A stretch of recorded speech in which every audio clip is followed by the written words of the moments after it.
आज की वीडियो में सभी का स्वागत है। भाई राजस्थान पटवार वालों कैसे हो। तो आपकी सेकंड शिफ्ट का भी मैं सॉल्यूशन लेके आ गया हूँ। सेकंड शिफ्ट के जो क्वेश्चंस हैं पहली शिफ्ट से अच्छे आए हुए हैं, ठीक है। ये हम कह सकते हैं थोड़ी हार्ड थी मैथ्स को देखते हुए। तो अब इसका हम देखते हैं। ये जो पीडीएफ और इसका ऑफिशियल पेपर की पीडीएफ मेरे Telegram channel maths by Deepak Sharma में मिल जाएगी, जैसे कि आप देख पा रहे होगे। उसके अलावा भाई फर्स्ट शिफ्ट का भी घेर दिया मैंने सॉल्यूशन। तो भाई राजस्थान पेपर्स के नाम से प्ले लिस्ट बना रखी है, वो भी आप जरूर देखना। अब ये क्वेश्चन देख पा रहे होगे, इसको हम एलिगेशन से मिनटों में कर सकते हैं, मिनटों में भी नहीं सेकंडों में। क्या रखा है, अगर ड्यूरिंग ए वर्कशॉप एक टीचर क्लेम करता है कि वो 10 किलोमीटर 10 रुपये देता है ईच किलोमीटर जब वो टैक्सी से चलता है, जबकि 9 रुपये जब देता है जो अपनी कार से चलता है, ठीक है, हर किलोमीटर। अब कह रहा है कि है ना वो 575 रुपये क्लेम करता है और 60 किलोमीटर चलता है। तो कह रखे टैक्सी से वो कितने किलोमीटर चला। तो भाई अगर वो 60 किलोमीटर टैक्सी से चलता ना, तो 10 रुपये प्रति किलोमीटर के उससे 600 रुपये बनते, ठीक है। जबकि उसके कितने बने, 575। तो अब हम देखते हैं कि अगर वो केवल अपनी कार से चलता और 60 किलोमीटर चलता, ठीक है, तो कितना होता, 540 अगर कार के उससे चलता। तो अब हम एलिगेशन लगा देते हैं, ठीक है। बड़े में से छोटा घटा दो, ये आ गया 25, ठीक है, ये आ गया 35, तो आ गया हमारा 7:5, ठीक है। अब ये टोटल आ गया हमारा 12, 12 इक्वल टू कितना आ गया, 60 किलोमीटर, ठीक है। हमें निकालना टैक्सी का, तो 12 पंजे तो 7 पंजे 35, तो 35 हमारा आंसर, ठीक है। वैसे भी 35 और 25 देख पा रहे थे, 60 आ गया था, ठीक है। लेकिन ये हर बार ठीक नहीं होता। अब ये क्वेश्चन भी अच्छा है, क्या पूछ रखा है, क्या कह रखा है कि वर्त का क्षेत्रफल संख्यात्मक मान उसके परिधि के संख्यात्मक मान का 14 गुना है। इसका मतलब एरिया है जो हमारा पाई आर स्क्वायर, वो 14 गुना है इसके सरकमफेरेंस, मतलब 2 पाई आर के, ठीक है। ऐसे आर की वैल्यू निकालनी है। और देखो पाई से पाई गया, एक आर से ये गया, ठीक है। तो आर हमारा क्या आ गया, 28, कितना आ गया, 28, ठीक है, ठीक है। अब हमें क्या रखा है, इसका क्या बताइए आप, सरकमफेरेंस बताइए, क्या बताइए, सरकमफेरेंस, ठीक है। अब तो 2 पाई आर, तो 22/7 और ये 28, तो आ गया हमारा 4, तो 8 दूनी 16 और 1 17, तो 176 हमारा आंसर, ठीक है। कर दोगे, आसान क्वेश्चन था। अब ये क्वेश्चन भी आसान है, क्या कह रखा है, देखो एक शिविर में 240 शिक्षक या 400 छात्रों के लिए भोजन है। यदि 300 छात्रों ने भोजन कर लिया तो शेष भोजन से कितने शिक्षकों को भोजन कराया जा सकता है। अब देखो क्या कह रखा है, जो 400 स्टूडेंट है ना, वो किसके बराबर है, 240 टीचर्स के, ठीक है, समझ पा रहे हैं। अब कह रखा है 300 छात्रों ने कर दिया, कह दिया 100 स्टूडेंट का खाना रह गया, ठीक है। अब इसका 100 करा है, मतलब 4 तबाग, इसका भी 4 तबाग करो, तो 600 टीचर इस खाने को खा सकते हैं, ठीक है। तो 600 हमारा आंसर, या तो 400 स्टूडेंट खा ले या फिर ये 240 टीचर खा ले। लेकिन इसमें क्या रखा है कि 300 छात्र ही खाते हैं, तो बचाओ भोजन शिक्षक कितने खाएंगे, तो 300 ना खा लिया बच्चों ने, कितने बच गए, 100 बच्चे। तो इसका भी हम बराबर रख लेंगे, है ना, इसका भी 4 तबाग, ठीक है। तो 60 टीचर इस खाने को खा सकते हैं। अब ये क्वेश्चन देख पा रहे हो, ये क्वेश्चन काफी अच्छा है। देखो क्या कह रखा है, समझो। देखो कह रखा है एक आयताकार मैदान के 3 भुजाओं को पेंट करके चिन्हित किया गया है। देखो रेक्टेंगल है ना, एक रेक्टेंगुलर गार्डन है, वो ग्राउंड है, उसको ना मार्क कर दिया 3 साइड उसके। देखो अब एक मान्य मैदान है, ठीक है, इस तरह का है। अब इसमें सॉरी रुको, देखो इसी से बना लेते हैं। देखो एक ये हमारा क्या है, गार्डन है रेक्टेंगुलर, इसमें 3 साइड कर दे, तो 3 साइड ये भी हो सकता है कि ये हो जाए, ठीक है। मतलब कि एक केस हमारा बन सकता है कि 2 लेंथ और 1 ब्रेथ हो जाए, ठीक है। या फिर दूसरा केस क्या हो सकता है हमारा, दूसरा केस और समझो, हमारा दूसरा केस क्या हो सकता है कि 2 ब्रेथ हो जाए, ठीक है, 2 ब्रेथ हो जाए और एक लेंथ हो जाए, ये भी हो सकता है। ठीक है, तो दूसरा केस क्या हो सकता है कि एक लेंथ और दो ब्रेथ हो जाए, ये भी हो सकता है हमारा। ठीक है, तो दोनों में से कुछ भी हो सकता है। अब क्या रखा है, लेंथ है ना जो एक अनपेंटेड साइड की, वो कितना है 13। तो ये जो 13 है, ये जो 13 है, एक बार हम लेंथ को रख लेते हैं और एक बार ब्रेथ को रख लेते हैं। ठीक है, लेंथ और ब्रेथ, एक केस में हम लेंथ को रख लेते हैं एक तरफ, एक में ब्रेथ को रख लेते हैं। ठीक है, अब क्या रखे, sum of the painted lengths of the painted side यह है। तो भाई हम क्या कर सकते हैं, देखो हम यहाँ से क्या कर सकते हैं, जैसे ये हो गया। ठीक है, ये हो गया। अब तो भाई देखो, हम इस क्वेश्चन को करना चाहते हैं। ठीक है, तो हम क्या करते हैं, ये जो अनपेंटेड है ना, इसको हम ब्रेथ के उससे मान लेते हैं कि ब्रेथ 13 है। ठीक है, ये क्वेश्चन आसानी से हो जाएगा। अब अगर हम यहाँ पे 13 रखते हैं, ठीक है, इक्वल टू हमारे क्या आ जाएगा 57। तो यहाँ से हमारा कितना आ गया, तो कितना आ गया हमारा 44। तो एल कितना आ गया हमारा 22। ठीक है, अगर 22 हमारे लेंथ है, हमने ब्रेथ क्या मानी 13, तो क्या इसमें ऑप्शन बन रहा है 13 दूनी 26 दो, 13 दूनी 26 और 2 28। ठीक है, तो इस केस से हमारा आंसर आ गया। ठीक है, अगर हम दूसरे केस में रखते हैं तो 13 दूनी 26, तो एल इज इक्वल टू, अगर 57 में से आप 26 घटाओगे तो 31 आ गया। तो 31 गुणा में 13, तो 13 एकम 13, 13 39, तो 403 आ गया। 403 हमारा नहीं है। ठीक है, तो इससे हमारा हो जाएगा, तो दो केस बन रहे थे।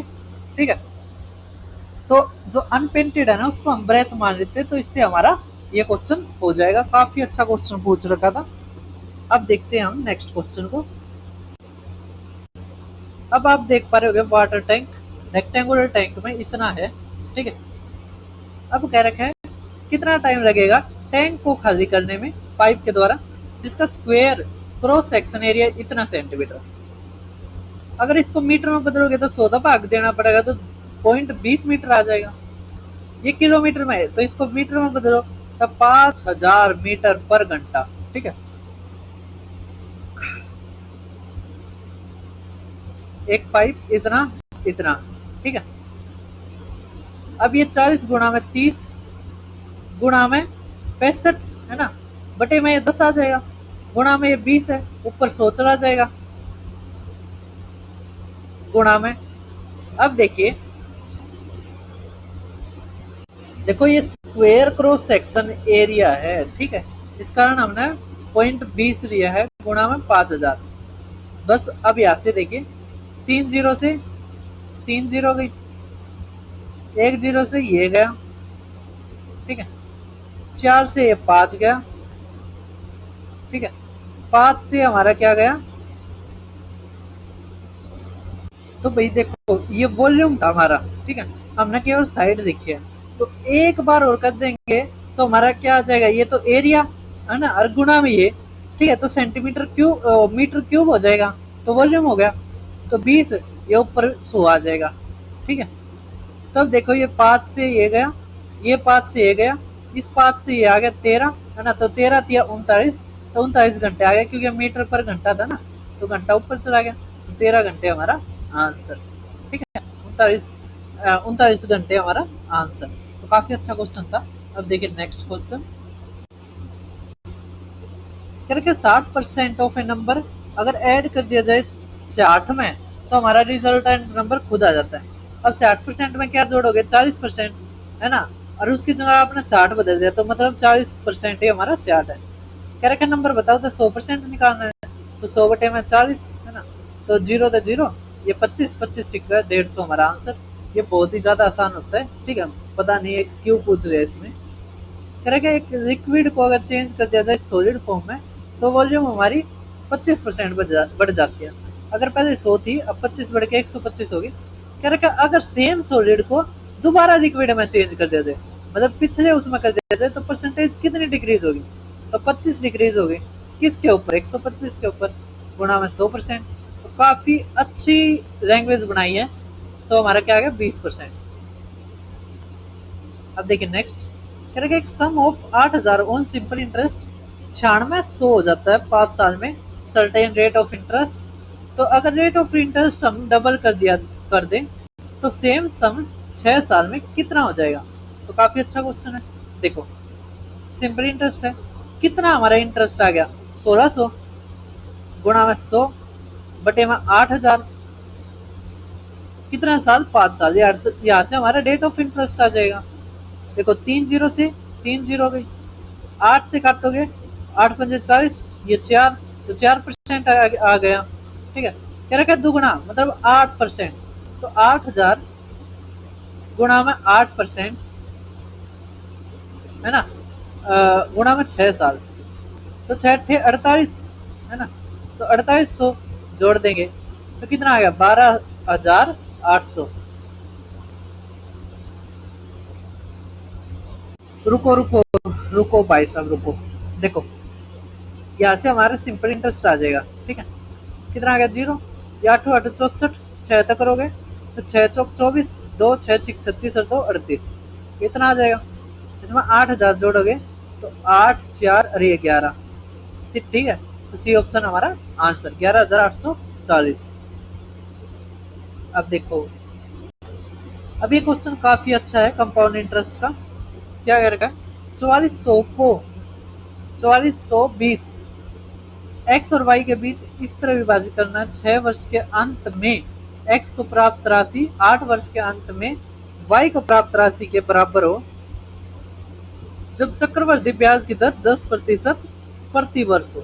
ठीक है, तो आसान क्वेश्चन है, कुछ नहीं है। देखो हमने माना कि एक्स और वाई ये हमारा क्या है, हमने राशि मान लिया एक्स और वाई। ठीक है, तो एक्स की जो राशि है 1 प्लस में 10% तो 11/10, 6 साल किसके बराबर होगी वाई इंटू में 11/10 8 के। ठीक है, तो यहाँ से जब हम करेंगे इसको सोल्व तो एक्स अपॉन वाई आ जाएगा हमारा 121/100। ठीक है, अब ये किसके बराबर आ गया तो 2 to 1 के है ना, तो कितना आ गया 20। हमें कह रखा है चक्रवर्ती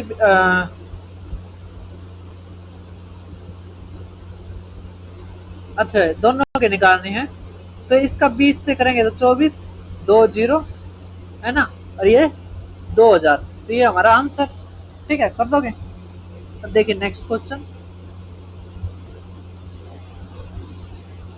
कह रखा है 1/3 ऑफ रेखा के मार्क इन हिंदी। कह रखा है इन दोनों को 100 नंबर मिलते हैं। ठीक है, तो एक्स प्लस वाई तो हमें दे दिया 100, या हिंदी और साइंस है ना तो एच और एस मान ले। ठीक है, तो हिंदी और साइंस के जो दोनों के मिलाकर इसको अंक प्राप्त हुए वो 100 हैं, जबकि कह रखे हैं 1/3 ऑफ हिंदी के तो 1/3 ऑफ एच ज्यादा है हाफ ऑफ 1/2 ऑफ साइंस के मार्क 20।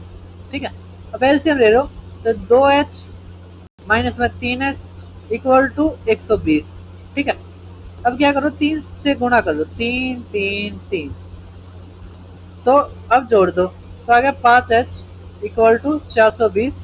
ठीक है, तो h हमारा कितना आ गया 84। अगर h 84 आ गया तो क्या रखा है तो उसे विज्ञान में कितने प्राप्त हुए, तो विज्ञान में 16 प्राप्त हुए क्योंकि दोनों का मिला के कितना था 100। अगर हिंदी में 84 है तो विज्ञान में 16, तो विज्ञान में भाई साहब ये तो रद्दड़ है, बिल्कुल रद्दड़ है ना। कई बार को यार है ना साइंस कति नहीं समझ में आवे। अब ये क्वेश्चन आप खुद करना। ठीक है, आसान क्वेश्चन है। क्या रखे सुयास bought an Almira for a certain sum of money। अगर वो 10% है वो कॉस्ट ऑन इट्स रिपेयर और फिर बेच देता है विद ए प्रॉफिट ऑफ इतना है ना, the amount he spent on repairs if he made a profit of 25%। ठीक है, कोई दिक्कत नहीं है, क्वेश्चन आसान है। अब भाई साहब क्वेश्चन देखिए, देखो आसान है। क्या कह रखा है अलमारी को इतने के लाभ 1100 अरे अब 25%, इसका मतलब दोनों बराबर हैं। अब हम देखते हैं कि निश्चित राशि में खरीदी मतलब सिप्पी। ठीक है, अब सिप्पी कितना आ जाएगा हमारा तो 100%। ठीक है, कितना आ जाएगा 100%। यहाँ से एक चीज समझिए सबसे पहले, देखो इस क्वेश्चन में क्या होता है जब हम किसी के रिपेयरिंग के ऊपर पैसे लगाते हैं ना, ठीक है, किसी की रिपेयरिंग के ऊपर जो पैसे लगाते हैं तो वो हमारे सीपी के अंदर ही ऐड हो जाता है, ठीक है। तो उसके बाद हम प्रॉफिट पे बेचते हैं, ठीक है। तो यहाँ पे जो 1100 रुपये कह रखे हैं ये 25% कह रखा है, ठीक है। तो यहाँ से हमारा जो 100% आ जाएगा, है ना। देखो एक चीज समझो पहले, एक चीज मैं आपको समझाने की कोशिश करता हूँ। कह रहे 10% खर्च होता है, हमने सीपी माना 100 के अंदर 10% और लग गया, ठीक है। तो अब जो सामान है ना वो 110 सीपी का हो गया, ठीक है। 110 सीपी का हो गया, सभी को समझ में आ रहा है, ठीक है। तो 110 सीपी का हो गया। अब इसके ऊपर प्रॉफिट परसेंटेज लगता है, ठीक है। जितना हम रिपेयरिंग पे लगाते हैं वो पैसा सीपी में ही जुड़ता है। तो सीपी गुणा में 25% मतलब 1/4 इज इक्वल टू कितना है 1100, ठीक है। यहाँ से हमारा कितना आ गया 4400, ठीक है। अगर ये 4 उस तरफ जाता है तो यहाँ से हमारा क्या आ गया, कितना आ गया ये 40 सीपी, ठीक है। अब एक बात बताओ, ये अगर सीपी 100 मानेंगे, है ना, सीपी 100, 10% उसका खर्च, तभी तो 110 आया होगा। तो यहाँ से सीपी हमारा कितना आ गया 4000, ठीक है। 100 सीपी, है ना, 100 ही तो मानना होगा, तभी तो 110 बना है ना 10% उसका जुड़ने के बाद। अब क्या रखा है कितना खर्च करा, तो 10%, तो 4000 का 10% 400। थोड़ा ये समझाने में वक्त लग गया, क्वेश्चन आसान था, ठीक है। अब इससे पहले क्वेश्चन देखो आप, पहले एक बार क्वेश्चन पढ़ो। देखो क्या करेंगे, एक मशीन में 8 दांतों वाली एक गिरनी 18 दांतों वाली एक बड़ी गिरनी से जालीदार है। जब छोटी गिरनी 27 चक्कर लगाती है तो बड़ी गिरनी द्वारा कितने चक्कर लगाए जाएंगे। तो एक बार फिगर देखो अब, तो क्या आप क्वेश्चन देख पा रहे हो ना, फिगर देख पा रहे हो। अब एक बात बताओ, ये बड़ी है, ठीक है, और ये छोटी है, तो ये जो छोटी वाली है ये ज्यादा चक्कर लगाएगी और ये वाली है ये कम चक्कर लगाएगी, ठीक है। जबकि जो प्रोडक्ट है इन दोनों का वो बराबर होगा। अब देखिए, तो भाई साहब ये मैंने क्वेश्चन पहली बार देखा है, लेकिन क्वेश्चन आसान है। 8 दांतों वाली गिरनी 27 चक्कर लगाएगी, तो 8 गुणा में 27 बराबर होगा कितना 18 गुणा में इसके चक्कर हमने माने x। तो 9 तिया 9 दूनी 2 निम, है ना, 2 चौक 8, तो 4 तिया 12, तो 12 चक्कर लगाएगी, ठीक है। अब देखिए नेक्स्ट, कह रहे 12 पेन इतने के खरीदे, 8 पेन इतने के बेच दिए, तो गेन या लॉस प्रतिशत बताइए। अब 12 पेन खरीदे कितने के 200 के, 8 पेन बेचे 100 से 8 के, ठीक है। अब देखो क्या करो, वस्तुओं को बराबर कर दो, ये मैंने समझा रखा है। अब वस्तु 12 और 8 24 होगा, तो इसमें गुणा में 2 तो हमारा 400 आ गया, गुणा में 3 48 आ गया, ठीक है। कितना आ गया ये 880, कितने के ऊपर 400 के ऊपर गुणा में 100%, ठीक है। तो हमारा क्या आ गया 20% प्रॉफिट हमारा आंसर। अब नेक्स्ट क्वेश्चन देखिए, कह रहा है एक शॉपकीपर 50 किलो शुगर खरीदता है 40 के रेट से, और फिर वो 40% है ना जो शुगर वो 60 रुपए पर केजी के उससे बेच देता है। तो जो बचा हुआ है उसको 20% का प्रॉफिट लेने के लिए कितने में बेचना होगा, ठीक है। तो आसान सवाल है, क्या करें अब, क्या करें। देखो देखो देखो देखो भाई साहब रुपया में है, ठीक है। 40% कह रखे हम यहाँ पे 50 केजी की जगह 10 केजी मानो, आप कितना मानो 10 केजी मानो, ठीक है। तो 10 अगर मानोगे तो कितना आ जाएगा हमारा 400 रुपये सीपी आ जाएगा। अब कह रखा है कि बचे हुए को कितने पे बेचे, कि 20% ओवरऑल हुआ है, तो इसका 20% कितना होगा, इसका 20% मतलब 480 रुपये आने चाहिए, ठीक है। कह रखा है 4% 40% शुगर, 10 का 40% कितना हो जाएगा 4 केजी, 4 केजी को 60 रुपए के उससे 240 में बेच दिया, कितना बच गया, 240 ही बच गया। तो 240 जो रुपए जो बच गया, उसको किसके कितने केजी के उसमें बेचना है, 6 केजी के उसमें। तो 6 तक काटोगे तो 40 रुपए के उससे बेच दो, है ना। तो हमारा क्या आ जाएगा, 20% का ओवरऑल प्रॉफिट। तो भाई साहब आज की शिफ्ट होती है खत्म। तो आपको कैसे क्या क्वेश्चंस लगे आप कमेंट में जरूर बताना। ये शिफ्ट उससे अच्छी थी, ठीक है। अभी आपके और बहुत सारे पेपर राजस्थान में आएंगे, तो आप हार मत मानिए, तैयारी करते रहिए। फिर मिलते हैं, है ना कहीं आप सिलेक्ट हो ही जाओगे। तो फिर मिलते हैं किसी और वीडियो में।